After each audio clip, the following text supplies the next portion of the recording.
네, 오늘 낭독할 책은 맨드라미의 빨강, 버드나무의 초록입니다. 지은이는 에쿠니 가오리, 출판사는 소담 출판사입니다. 낭독해 보겠습니다.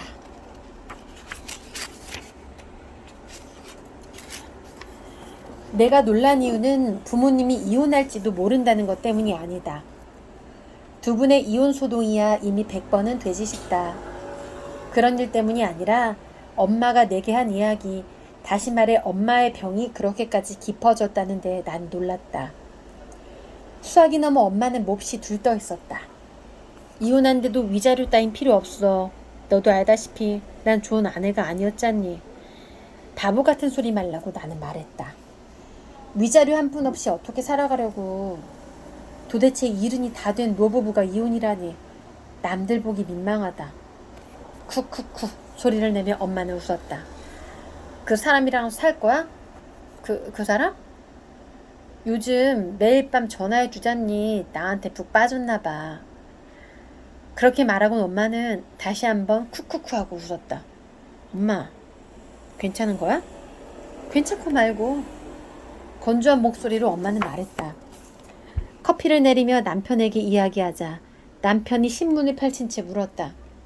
그 사람이라면 엘? 내가 고개를 끄덕이자 남편은 쓴 웃음을 짓고 곧이어 진지한 얼굴로 말했다. 병원에 한번 모시고 가는 게 낫지 않을까? 남편은 회사에, 고등학생 아들은 학교에 각각 보내고 뒷정리를 마친 후 2층으로 올라갔다. 책장에서 가정의학 서적을 빼냈다. 노인성 치매, 뇌의 노변성, 노년성 변화로 인해 노인에게 발생하는 일종의 정신병. 기억력까지 감퇴하고 성격도 변화한다. 거기까지 읽고 책을 덮었다. 암담한 기분이었다. 엄마는 엘비스 프레슬리를 열렬히 사모하고 있다. 팬이니 오빠 부대니 그런 정도가 아니다. 엘비스 프레슬리는 엄마의 인생 자체이다. 집안의 벽은 온통 엘비스 프레슬리의 레코드 재킷으로 메워져 있고 벽장은 잡지 오린거며 엘비스 프레슬리 용품 따위로 점령당한 지 오래다. 물론 LP 플레이어에서는 밤낮 없이 그 달콤한 목소리가 흘러나온다. 벌써 몇십 년 넘게 쭉 그 지경이다. 늦게 배운 도둑질에 날 새는 줄 모른다지만 엄마의 경우는 그게 좀 심하다. 엄마가 엘비스 프레슬리에 눈을 뜬 것은 서른이 지나서였다. 대개의 병이 그렇듯 이런 일은 늦으면 늦은 만큼 중증으로 발전한다. 딱 한 사람은 아버지다. 앞치마가 잘 어울리는 정숙한 현모양처인 줄만 알았던 당신의 아내가 어느 날 갑자기 싹 달라졌으니 말이다. 머리를 자르고 파마를 하고 플레어 스커트를 차려입고 댄스홀에 다니는 엄마를 보며 아버지는 엘비스 프레슬리를 꽤나 원망하셨으리라. 엘, 우리는 그를 이렇게 부른다. 사망하던 무렵의 일을 나는 평생 잊지 못할 것이다. 우리 가족에게 1977년 8월은 하루하루가 공포의 나날이었다. 엄마는 그저 울기만 하고 우리는 날붙이란 날붙이, 끈이란 끈은 모조리 감췄다. 엄마가 어떻게 되는 건 아닐까 싶어 다들 전전긍긍했으나 한 달을 울며 지낸 엄마는 그 후 느닷없이 미국행 비행기에 올랐다. 성묘란 이름 하에 엄마로선 처음 해보는 혼자 여행인데다 비행기도 처음 타보는 거였다. 그렇다 보니 두 분 사이에는 지겹도록 이혼의 위기가 찾아왔었다. 그러나 갈라선의 만에 난리를 치면서도 매번 없던 일이 되다 보니 처음에는 걱정되어 마음 졸이던 친인척들도 좀 지나면서부터는 나의 눈도 깜짝하지 않게 되었다. 나도 어느 때부터인가 두 분은 저러면서 잘 사실 거라 여기게 되었다. 지난 몇 년 새 엄마의 엘비스 병은 부쩍 악화되었다. 엘비스가 꿈자리에 나타났어로 시작하여 장지분의 엘비스 그림자가 비쳤소.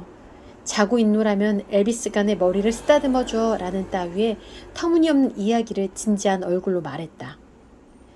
아무리 그래도 어젯밤에 엄마는 너무 심했다. 나는 립스틱을 바르면서 생각했다. 그가 전화를 걸어오다니. 꿈자리도 그림자도 자고 있노라면도 아닌 현실 속에서 전화를 걸어오다니. 개 사료 캔을 딱 그릇에 옮겨주고 나서 문단속을 하고 차에 올랐다. 시동을 걸고 좌석 벨트를 매고 햇빛 가리개를 내린 후 거울을 보며 머리를 매만진다. 브레이크 페달에서 발을 떼고 엑셀레이터를 밟으며 라디오를 켠다. 셰타가야에 있는 친정집까지는 차로 약 40분 거리이다. 뭐가 위자료는 필요 없다야. 소리내어 말하고 엑셀레이터를 한층 힘주어 밟았다. 초겨울의 청명한 아침이었다. 엄마는 여느 때처럼 아주 멀쩡했다. 뭘 일부러 오고 그러니. 아직 이혼이 결정난 것도 아닌데. 차를 끓이면서 하는 말소리도 또렷하고 도저히 노인성 치매 환자라고는 생각되지 않는다. 아마 나토 좋아하지? 많이 있으니까 갈 때 가져가려구나. 나는 애가 탔다. 음악 좀 꺼요. 할 얘기가 있으니까. 나도 모르게 성을 내며 LP 플레이어를 멈췄다. 철진한 블루 하와이가 툭 끊겼다. 뭐니 모처럼 듣고 있는데. 불만스럽게 말하고 엄마는 꿀꺽 소리를 내며 차를 마셨다. 엄마, 그 사람한테서 전화가 오다니 어떻게 된 거예요? 기다렸다는 듯이 엄마는 생긋 웃었다. 어떻게 되긴 그랬다는 거지. 진심으로 하는 말 아니죠? 엄마는 흥하고 웃었다. 알아요? 엘비스 프레슬리 벌써 오래전에 죽었다고요. 엄마는 못 들은 척 딴청을 피운다. 엄마! 엄마가 고개를 움츠렸다. 아, 깜짝이야. 전화가 걸려온 걸 나들 어떡하라고. 천국에서? 글쎄다.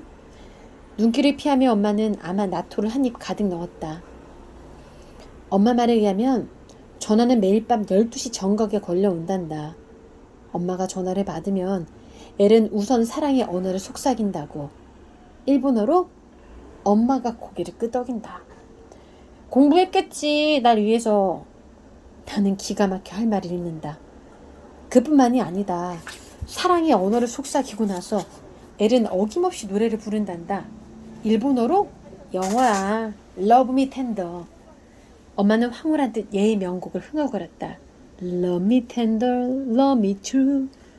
늘 그 곡이야? 그래. 가끔은 다른 노래도 듣고 싶지만 뭐 애창곡이니까 어쩔 수 없겠지? 대체 무슨 곡절인지. 장난 전화 아니야? 엄마가 나를 노려보았다. 아니야.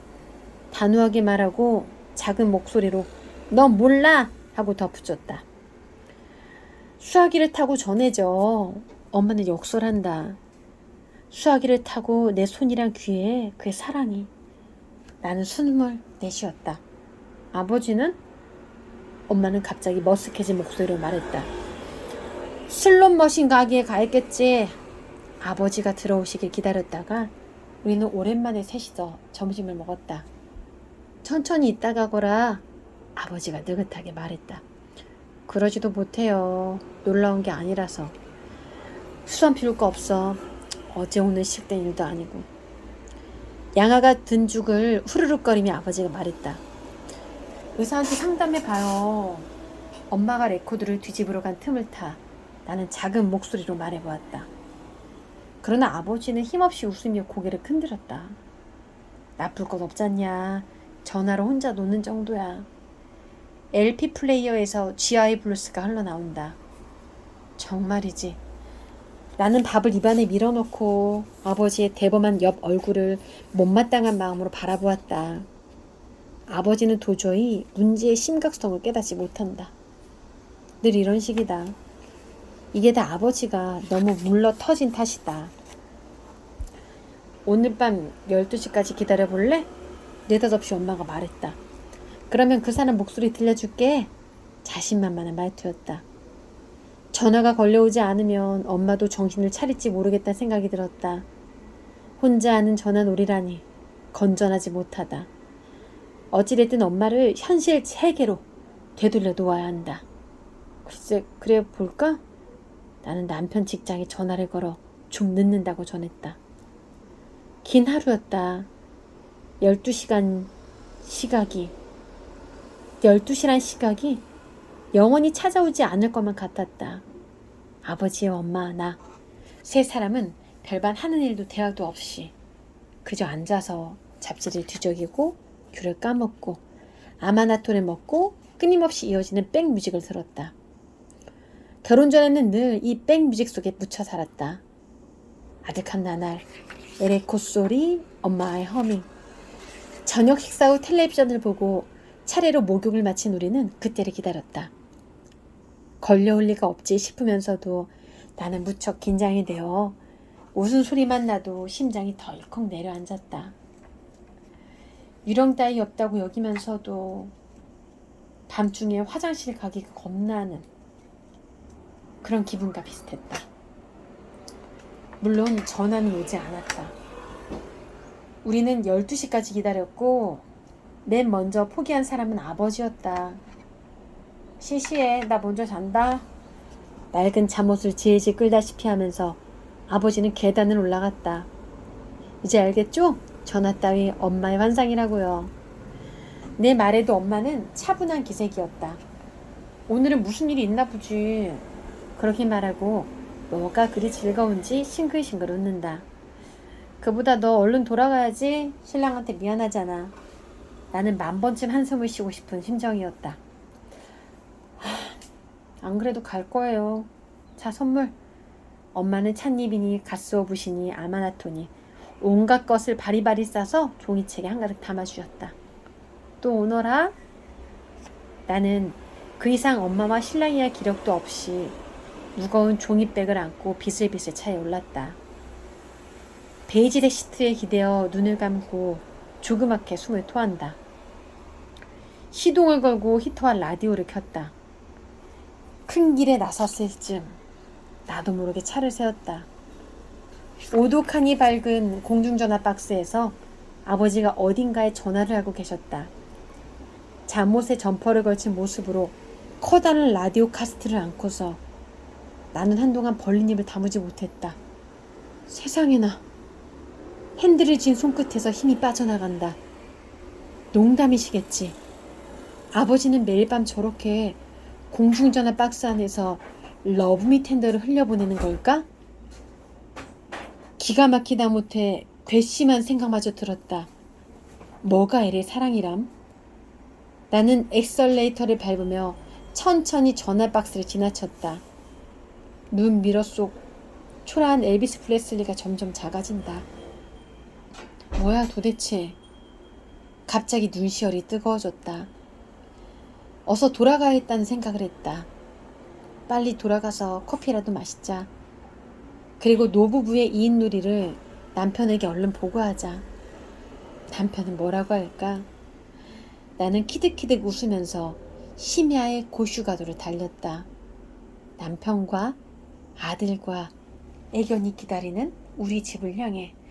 와, 여러분, 제가 이 책 한 권 중에 마무리가 아닌 앞부분만 낭독을 해봤는데요. 반전이죠, 여러분. 내용이 굉장히 반전이 있습니다. 네, 오늘은 맨드라미의 빨강, 버드나무의 초록을 낭독해 보았고요. 제가 기억에 남는 글이 있어요. 이 책 안에 인생은 즐기기 위해 있는 것이고 상대가 남자든 여자든 보고 싶을 때 봐야 하고 또 뭐 그때가 아니면 갈 수 없는 장소, 그때가 아니면 볼 수 없는 것, 마실 수 없는 술, 일어나지 않는 일이라는 게 없다라는 글이 들어가 있는데요. 이 책은 좀 잔잔하면서도 생각을 해볼 수 있는 그런 책이니까요. 꼭 읽어보시면 좋을 것 같아요. 생각을 하게 해주는 책, 맨드라미의 빨강, 버드나무의 초록입니다.